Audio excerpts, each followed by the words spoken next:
Hello, and welcome back to our English Learning Podcast. As always, it's great to have you with us. Today, we're exploring something a bit quirky, a bit subtle, and very, very British humor. Now, if you've ever watched a British sitcom and thought, why are they laughing? What's so funny? Don't worry, you're not alone. British humor can be confusing at first. It's dry, it's sarcastic, it often doesn't make sense, and sometimes it's not even clear if it is a joke. But once you start to understand it, it opens up a whole new way of enjoying conversations, TV shows, and even daily life in the UK. So let's get into it. Why do Brits laugh at things that seem serious?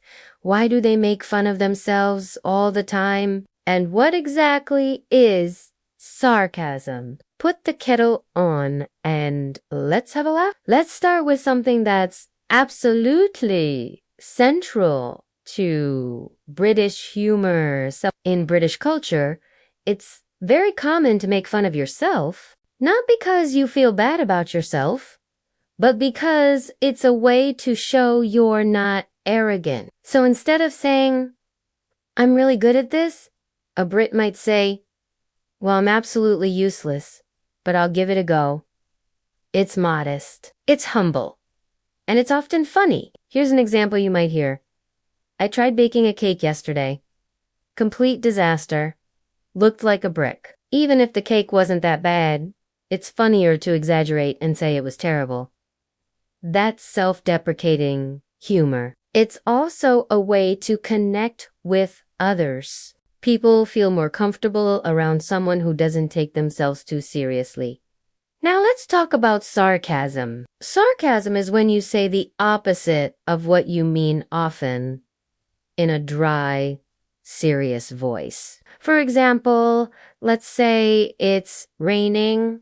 It's cold, and someone says, oh, lovely weather today. They don't mean it's lovely.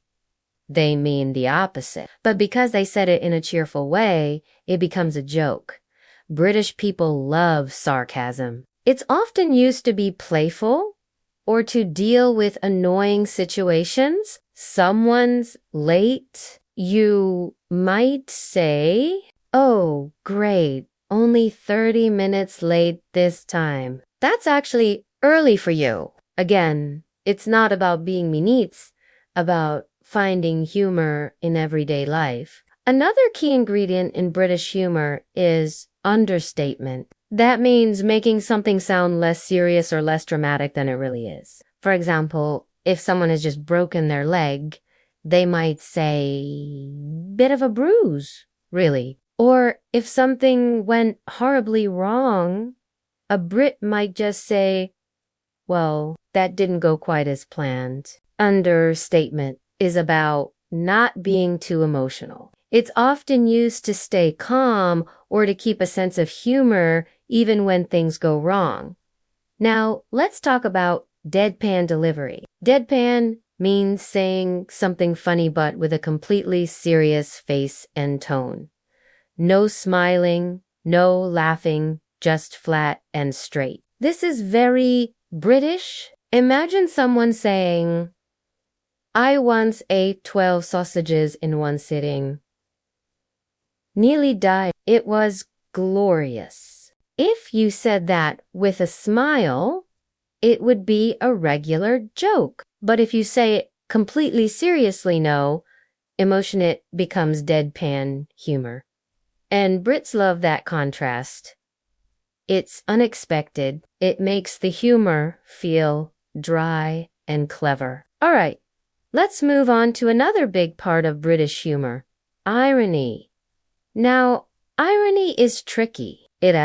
When something is the opposite of what you'd expect, and it's often used in a humorous way. Imagine someone stuck in traffic for 2 hours who says, brilliant start to the day. That's irony. It's also common in TV shows and everyday conversations. Brits often use irony to deal with frustrating situations, to avoid complaining too much, or just to make things more amusing. It's a way to laugh at life, even when it's annoying. Now, here's something that really surprises learners.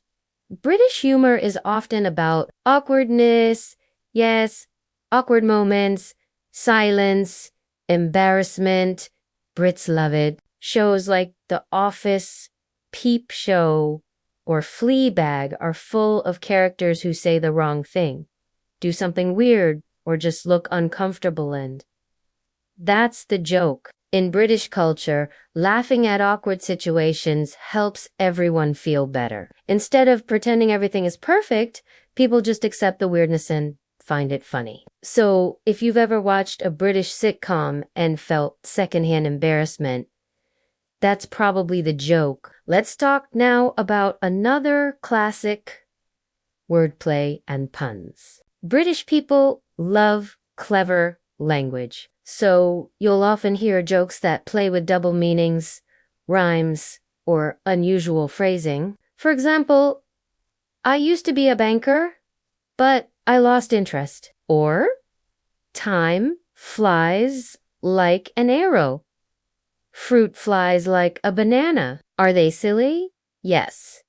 But that's part of the fun. British humor can be very intellectual or very silly, and sometimes both at once. And speaking of silly, we can't forget absurd humor. This is where British comedy really shines. Think of shows like Monty Python or The Mighty Boosh, where everything is random, strange, and doesn't really make sense. For example, a sketch where a man argues with someone just for the sake of arguing, or a policeman who solves crimes by talking to a cheese. It's bizarre, it's unexpected, and it's very British. Absurd humor is about being ridiculous on purpose. It says, let's not take the world too seriously. Now, let's look at how humor works in everyday conversations. British people often use humor to keep things light. Even in serious moments, there might be a joke just to ease the tension. For example, if someone spills tea, they might say, "Ah, perfect. I was hoping to clean the carpet anyway." Or if someone makes a mistake at work, well, at least we know what not to do next time. These small jokes help people feel more relaxed. It's not about laughing loudly, it's about keeping a sense of balance. Now, here's a big one. Banter. Banter is friendly, teasing between friends. It can sound like arguing, but it's actually a sign of closeness. For example, nice haircut? Did you lose a bet?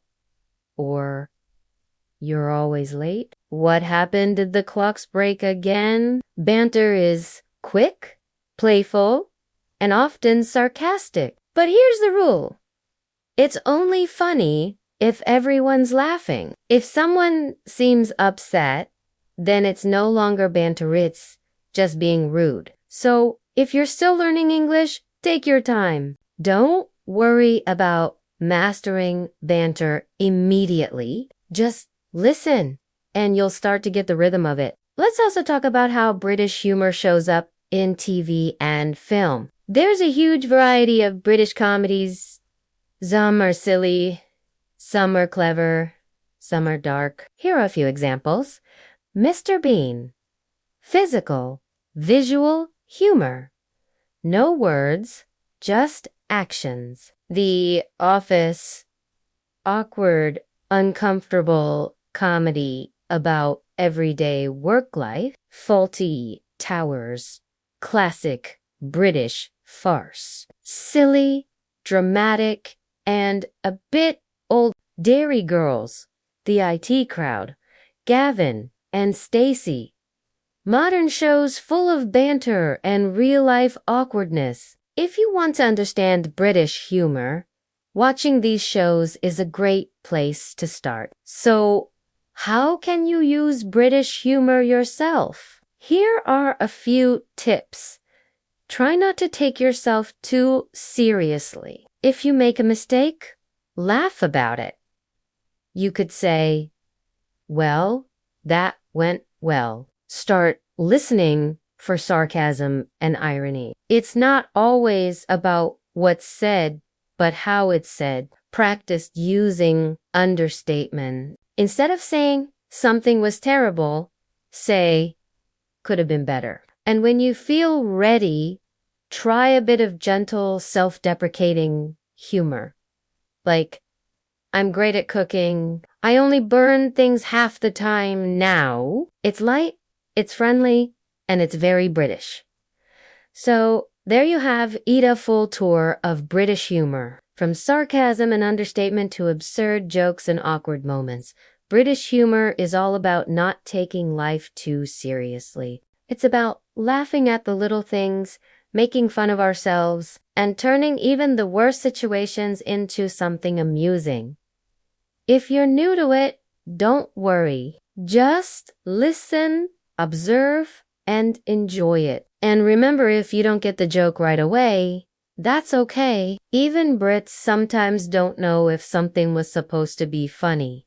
Thanks for joining me today. I hope you've had a bit of a laugh and maybe a few light bulb moments along the way. Until next time, stay silly, stay curious, and cheers!